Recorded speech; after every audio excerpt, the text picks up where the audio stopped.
Greetings everyone, welcome back to Lamech's FFX. Alright, before I get too deeply into this, I should probably explain what the heck you are watching, because you probably have some questions that, if I do not answer them, will distract you from the rest of the video. So, the first question, what do I mean by Native American? Well, when I say Native American, I mean all tribes who are native to North, Central, and South America. So, Navajo, Cherokee, Aztecs, Incas, Cubans, Guatemalans, Choctaw, all of them. I don't care if America calls you Native American Indian or if they call you Hispanic. For the purpose of this episode, you are all one group. Alright? Second question you probably have, what is this dark sign? So, in summary, the dark sign is a set of events that, when compared to the history of a certain minority race, they can be used to identify that race.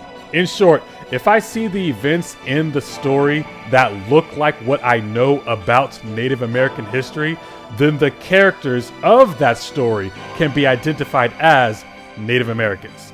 In any case, the dark sign is a term we acquired from a game called Dark Souls. It is a curse that brands the humans who are called undead in that game. And in that game, the dark sign was created by and the cause of racism.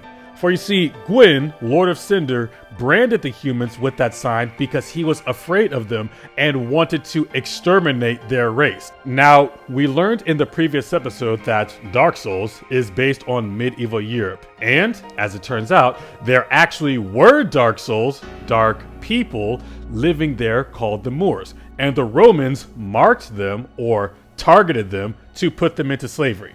Now, the rule of the dark sign is that it must be a set of events that happened to one group of people but did not happen to other races. For example, in Dark Souls, there was another race vying to be dominant, the Witch of Izalith and her demons.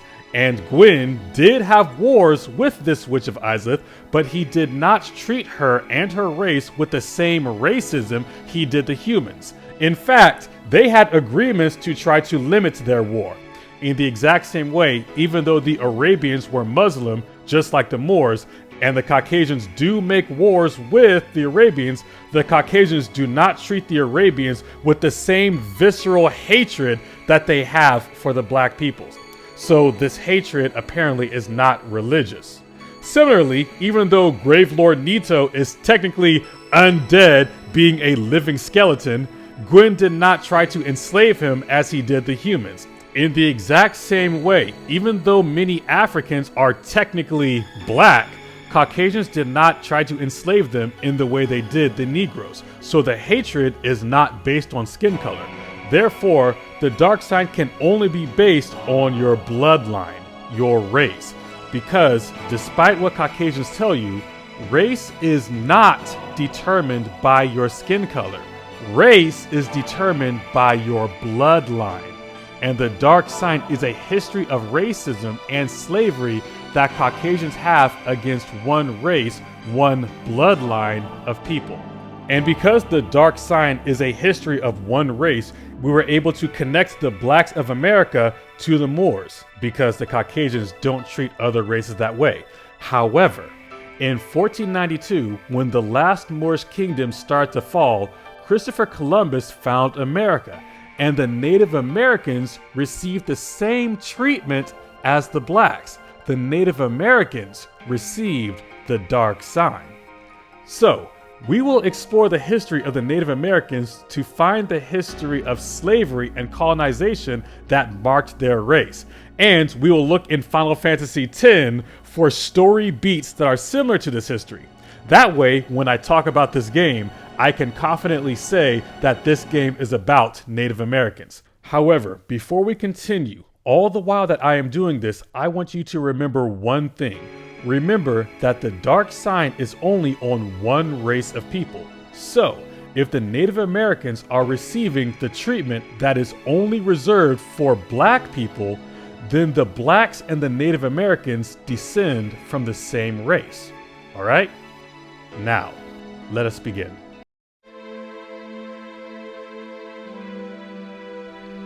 Alright, now, those who've heard that the dark sign is racism probably think that in Final Fantasy X, the dark sign is the distrust between the Yevonites and the Albed. But you only think that because you are new to my channel. Those who have watched my videos for a long time know that I've been doing all and only Final Fantasy X videos for 2 years. And they know that the dark sign is sin, because sin seems to only attack the humans, who are the Yevonites and the Albed. And because of that, you probably expect me to talk about the obvious connections between the humans under Sin and the Native Americans under America, such as the fact that if the Yevonites start to prosper, Sin will destroy their towns, so that they stay in the ghetto in order to not attract Sin's attention. I thought every town was little, you know, like Besaid and Kilika. Towns don't usually get bigger than that.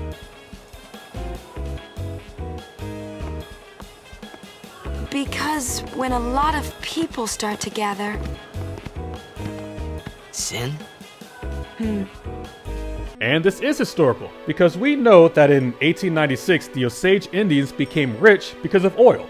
This attracted Caucasian attention, and the Caucasians murdered and assassinated the Osage in order to get that oil. We also know that in 1951, Guatemala became rich. How? Well, they bought all the land being occupied by an American company called United Fruit. With that land, Guatemala fed the poor and hungry of his people, which was just about everyone because of United Fruit. This starvation prevented learning, so feeding them fixed the illiteracy. However, their success attracted the attention of the American government, and the CIA destroyed them for it. I should note that the blacks also had this same experience with Black Wall Street. Please. Give us a chance to explain. No need. I already know what I'll tell the other maesters. Meaning? Anyway, we also have that because of the constant destruction caused by Sin, not many Yevonites know their parents. Hating your own father, huh? Sounds like a luxury to me. I don't even remember my parents. Can't say how I feel about them. I was 5 then, so I remember mine a little.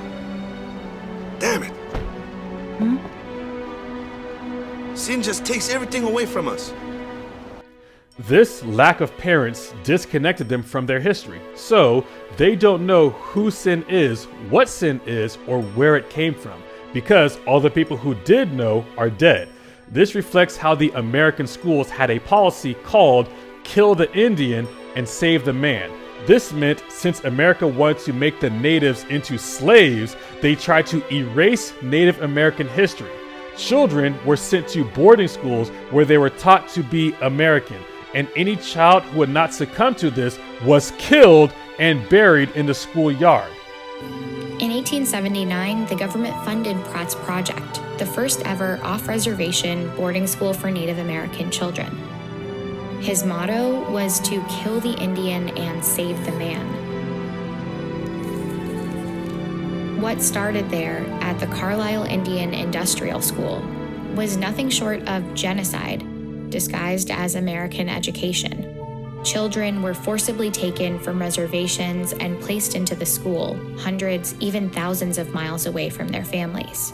They were stripped of their traditional clothing, their hair was cut short. They were given new names and forbidden from speaking their native languages. To take our children and to indoctrinate them into Western society, to take away their identity as indigenous peoples, their tribal identity. I think it's one of the most effective and insidious ways that the U.S. did do harm to indigenous peoples here, because it targeted our children, our most vulnerable. Similarly, any black person who tried to hold onto any African heritage was also killed. What's your name? Kunta Kinte.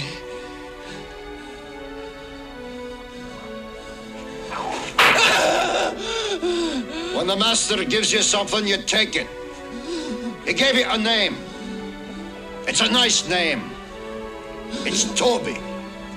And it's going to be yours till the day you die.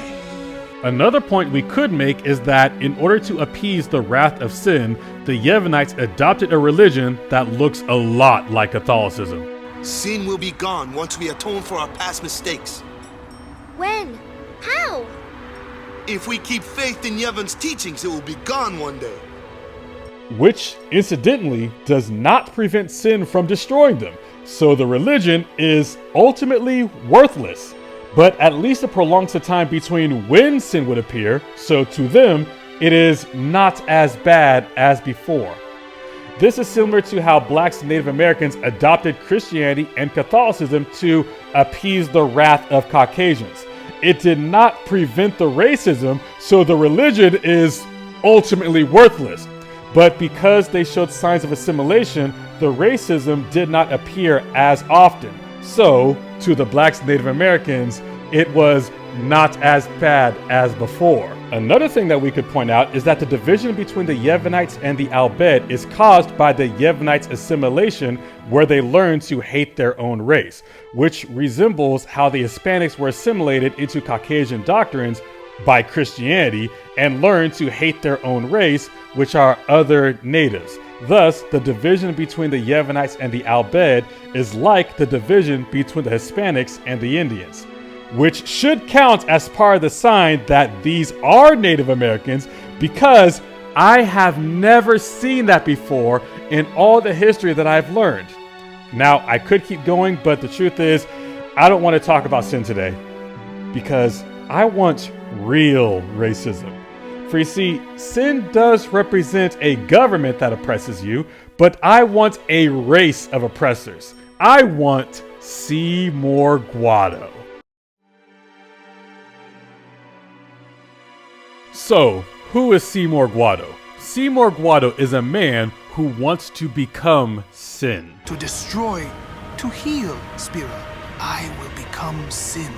And since he wants to become sin, everything I already said about sin also applies to him, in addition to what I'm going to say next. But before I get into what racist things he's done, allow me to explain his own race, the Guado. You see this Guado? Let's speak to him. He asks if we think the Guado looks strange. And we do, right? The Guado have longer arms, they have sharp, elongated nails, tree-like hair, and marks on their face. So it is strange because it is unknown. Literally unknown or different would be the definition of strange, right? So you would think he would go on to explain how humans similarly look strange to the Guado, right? Right? Wrong.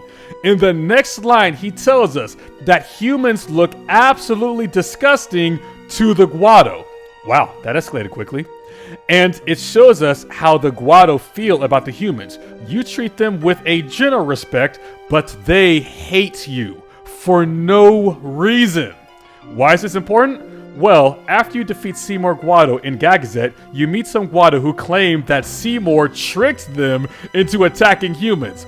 But the Guado followed Seymour as he monologued about becoming sin, in addition to how they already express hatred for humans. So, do you think Seymour tricked them? No, he told them exactly what was going on. With that said, guess what race the Guado represent in the real world? Well, the word Guado is an Italian word that means ford. A ford is a shallow place in the river for crossing. Interestingly, the Guado live by the Moonflow, a river. Now, the Moonflow is by no means shallow, but the road to Guado Salam is. Speaking of Guado Salam, notice that it is a tree, and the name of the place sounds like Jerusalem. That's because the word Guado is also an alternative name for a plant called Isatis tinctoria? I don't know how to pronounce that word. This is the first time I've heard of it. Anyway, another name for that plant is the asp of Jerusalem. That is why the Guado's land is called Guado Salam. Also, the plant was used for making dyes in Greece, a Caucasian country, and the color was then originally associated with death. Interesting, as the far plain, the land of the dead, is in Guado, and the Guado are keen to the scent of the far plain, the scent of death. Why are you still here, sir?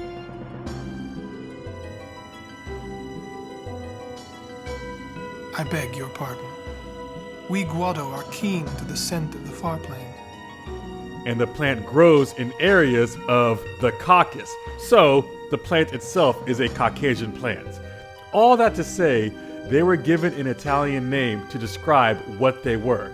Thus, the Guado are likely Italian. With that, if the Guado are Italian, they would perform the same racist acts that a Caucasian would do, right? But we're not here to talk about the Guado in general. We're here to talk about Seymour Guado. Because if the Guado act like Caucasians, then Seymour Guado would definitely act like a Caucasian. So, let's see what happened. In the game, after you play blitzball against the Luca goers, the stadium is attacked by an army of fiends.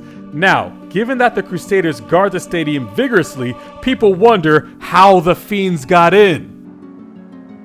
So, any news on what happened? Not really. We don't know where the fiends came from. Maester Micah is safe and sound, thanks to Maester Seymour. But if you talk to this Guado, you are told that they, the Guado, summoned those fiends, because that is a power that the Guado have. Also that Seymour can come in and defeat the fiends and make himself out to be a savior. Now, remember that history about Guatemala feeding its people by purchasing land? Well, in 1954, the US government funded rebels to assassinate the Guatemalan president, Jacobo Arbenz Guzman. In the same way, they created the Contra to destroy Nicaragua in 1979. So, America summons these fiends that attacked these cities. Also, America can swoop in as a savior and say, see, when I am here, the terrorists are gone. While we are here, it should be noted that Seymour Guado is not a native to Spira. He is a foreigner. He says so himself. He calls himself a denizen of Spira. A denizen is a foreigner allowed certain rights in the country.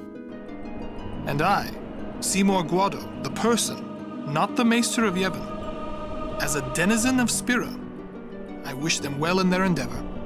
So, we have this foreigner who plays with lives in the same way Caucasians do, right? Why is this important? Well, firstly, what is the definition of colonization?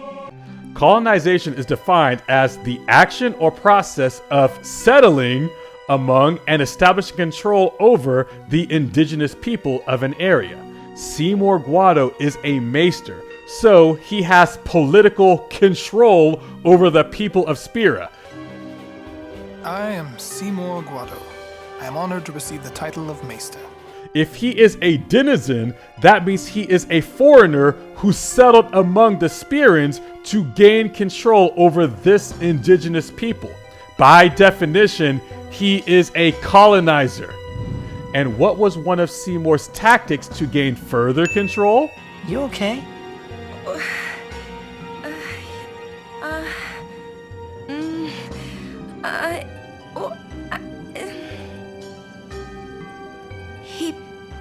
He asked me to marry him. One tactic that Caucasians use to colonize another race is to apply interracial marriage. For some odd reason, it always makes the other race weaker and Caucasian stronger. Guess where I'm going with this? If you watch a documentary called Trail of Tears, you hear how Thomas Jefferson proposed to the Indian people in the same way Seymour proposed to Una. The promises of the United States government were that if the Cherokees, the Creeks, the Choctaws, the Seminoles, the Chickasaws could somehow assimilate ways of living that were more like their white neighbors, that they could be the political and social equal of their white neighbors. Literally, Thomas Jefferson once assured the Indian leaders in a speech that he believed they could become the equal of white people. You will unite yourselves with us. President Jefferson said, "Join our great councils and form one people with us, and we shall all be Americans. You will mix with us by marriage. Your blood will run within our veins and will spread with us over this great continent." What they don't tell you is that interracial marriage is a parasitic arrangement and a way to white out the Indian population. In other words, it was an act of assimilation, an act of genocide. The U.S. has a long and brutal legacy of attempting to eradicate Native Americans. For centuries, they colonized Native American lands and murdered their populations. They forced them west and pushed them into small, confined patches of land. But Native Americans resisted. A Board of Indian Commissioners report said, instead of dying out under the light and contact of civilization, the Indian population is steadily increasing. And that was an obstacle to total American expansion. So the U.S. found a new solution to absorb and assimilate them. The promises of the United States government were that if the Cherokees, the Creeks, the Choctaws, the Seminoles, the Chickasaws could somehow assimilate ways of living that were more like their white neighbors, that they could be the political and social equal of their white neighbors. Speaking of genocide, Seymour Guado ordered for the Al Bhed in Home to be exterminated. So, Abraham Lincoln, the president who so-called freed the slaves, yeah, that guy. In 1862, the United States seized Native American lands in Dakota. The Santee Dakota, the Indians who lived there, faced starvation because of it. So, they made an uprising, because they were hungry. So, what did Abraham Lincoln do to these starving tribes who only wanted food to eat? First, he offered them safety if they surrendered, which they did because they were afraid of the U.S. military. Then, he ordered the execution, the massacre, the murder of 303 Native Americans, some of whom had nothing to do with the uprising.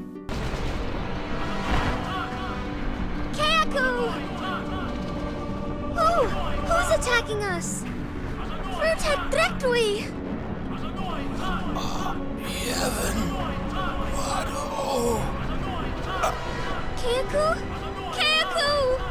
By now, it's becoming increasingly difficult to separate the humans of Final Fantasy X from the Native Americans. This is why, in the last episode, I told black people to learn history, because you'll be surprised by what you can find. But I want to show you one more tribute that connects Native Americans to the humans of Spira, that connects them to the blacks. Now, for those of you who are expert in Native American history, the answer is no. I am not going to grab the pictures and articles that outright prove that many Native Americans had black skin and afro hair. I do not want to appease the Native Americans in this way, because I said earlier in the episode that race is not determined by skin color, but by a common bloodline. So that is not the proof that I want today. I'll get it later. Also, for those of you who are hard of hearing, I said many looked like Africans, not all. I never said that all of them looked like Africans. I said many. For those of you who are new, you're probably wondering why am I explaining the difference between many and all. I'm explaining this difference because I receive a lot of stupid comments. These people don't understand English and apparently do not listen. As I take this time to explain the difference between the words many and all, it reminds me how much it bothers me that I must take out time in every video to address stupid people. But anyway, moving on. In the previous episode, I showed how the Moors, the ancestors of the black people, had connection to the Bible. I did this by showing Moorish art. By showing art, I am showing the Moors' tradition and culture. If the Indians are the same race as the blacks, they also would have a connection to the Bible in their culture. For example, the Cheyenne tribe of Indians call themselves Tsitsitsa. This means people of the fringe. I got this information from a video called Native American Ambassadors to Israel. Here's a link. Also, I'll put it in the description.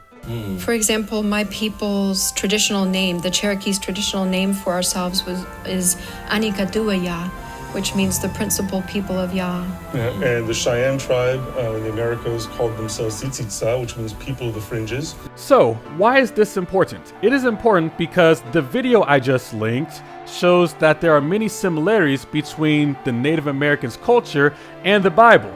And I only know of one group who was commanded to wear fringes. So a group of Native Americans would know nothing about that if they didn't have a Bible.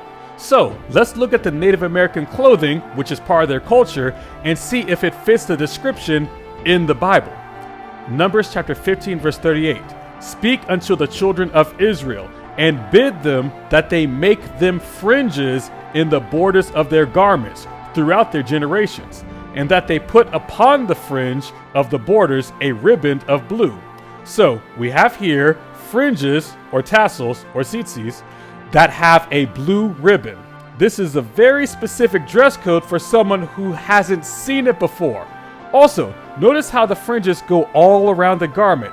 It's not just at the four corners, it's at the four quarters, or one whole. Deuteronomy chapter 22, verse 12.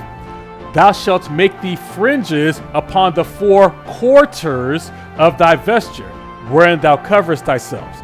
So the Indians are wearing a style of clothing that was specifically given to Israel to make Israel remember a law that was only given to Israel. So, why would the Native Americans who never heard of Israel be wearing a style of clothing only known to Israel?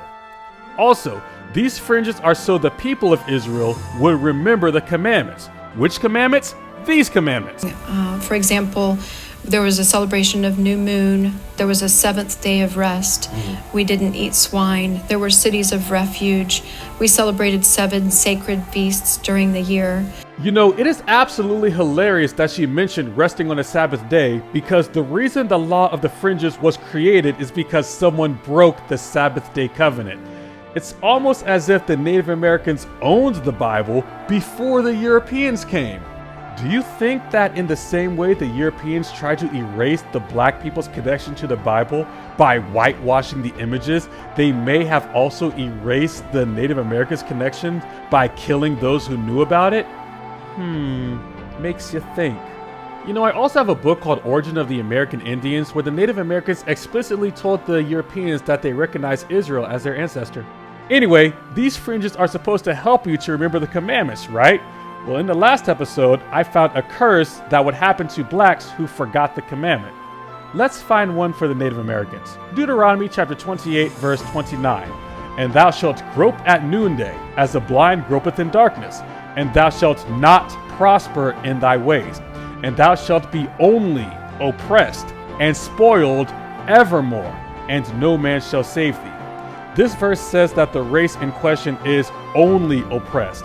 That means no good comes to them. Also, it uses the word evermore. So this oppression is forever.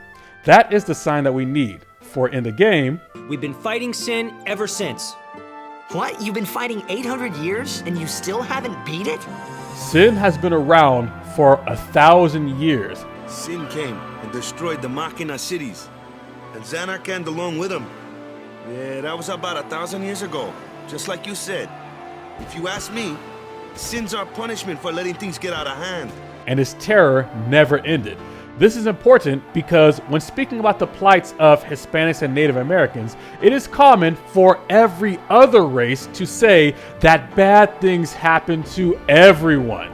If I say Guatemala was bombed, people will say, well, a lot of countries have been bombed. What makes them so different? What makes them special? So, what is the dark sign that identifies Native Americans? The dark sign is a simple question. What country can say they were only oppressed forever? In 1945, America bombed Japan. Why? Because Japan attacked America. And that makes sense, right? You would bomb someone who attacked you, right? So, what did the US do to Japan after that? Well, between 1946 and 1951, America paid Japan $2 billion to rebuild their economy. We call that reparations. So hold on, let me see that timeline. In 1941, Japan attacks America. In 1945, 4 years later, America strikes back with 2 bombs. And for the next 6 years, America pays the people who attacked them $2 billion. And 3 years after that, in 1954, America attacks Guatemala, who was at peace with them. And did Guatemala receive a payment for being attacked for no good reason? No. Guatemala got the Black Wall Street treatment. Caucasians bombed them for daring to be successful, and America never pays to fix them up. Japan was ruined for only 6 years before America repaired them. Guatemala is oppressed always. Similarly, in 2023, yes, last year, the federal judge of South Dakota refused to pay for more police officers for the Pine Ridge Indian Reservation. They need to determine if and how much the Indians are obligated to be paid. Wait a minute, Dakota? That sounds familiar. Isn't that the place Abraham Lincoln attacked? But last Saturday, April 20th, 2024, the U.S. passed a $95 billion foreign aid bill. $61 billion goes to Ukraine. $26 billion goes to Israel. $8 billion goes to China. But hey, black people, when you're asking for reparations, the Caucasians say they don't know where to start. They don't have the budget.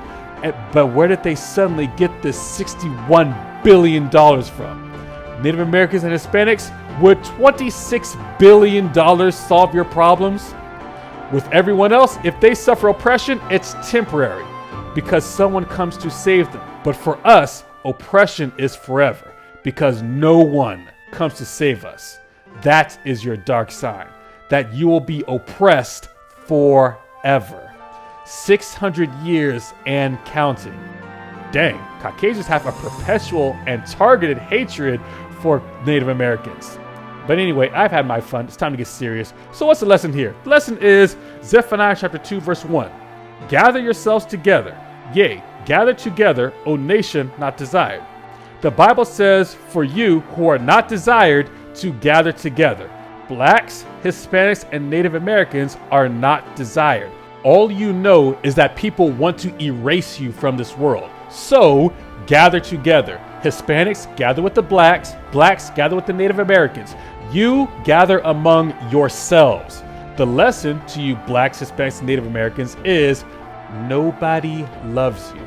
Nobody cares. Nobody wants you. They will say, for God so loved the world, blah, blah, blah. But if they really believe that, why do they treat you differently than they do the rest of the world? When Japan was bombed, they built Japan a country.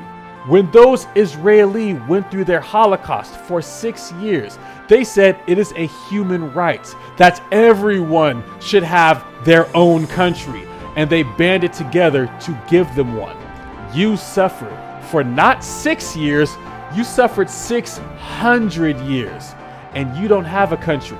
If you try to exercise independence, they put drugs in your communities. They fund rebels. They stage coups and attempt assassinations.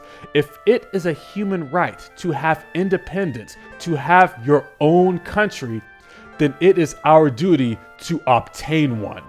And if a race attacks us for building, then, as it stands, that race is in the way.